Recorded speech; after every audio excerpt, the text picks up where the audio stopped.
Mon autre recette, c'est un maquis de crêpes au chocolat salé. On peut tout simplement l'appeler la crêpe magique.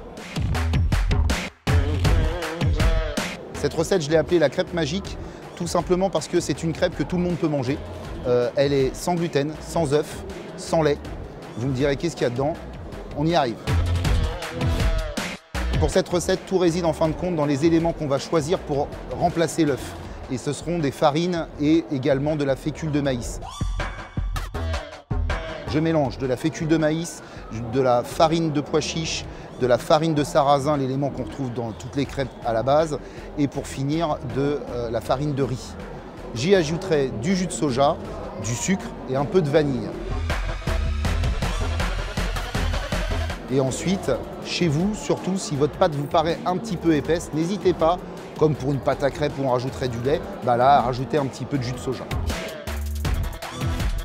Donc ensuite, on va laisser reposer notre pâte. On n'aura pas besoin de la laisser reposer 1 heure comme une pâte à crêpes traditionnelle parce qu'on n'a pas d'œuf. Par contre, à la cuisson, on fera très attention, elle sera un peu plus friable qu'une pâte à crêpes traditionnelle. Ensuite, on va faire notre caramel de chocolat salé, que l'on pourrait dire pâte à tartiner au soja et chocolat. On va prendre du sucre, de l'eau. On va faire un caramel roux, bien coloré, bien foncé. On y ajoute notre jus de soja.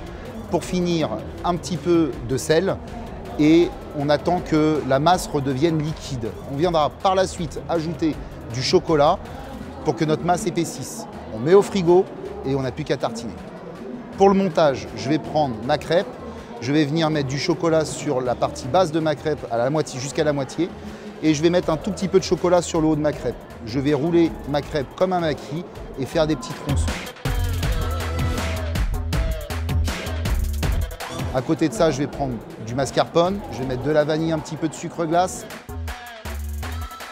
Et je vais venir disposer sur chaque maquis un petit peu de mascarpone vanillé. Et je viendrai finir avec un peu d'acidité, c'est-à-dire de la mandarine, pour créer l'équilibre dans ma recette. Maintenant, il n'y a plus qu'à déguster. Bon appétit à vous.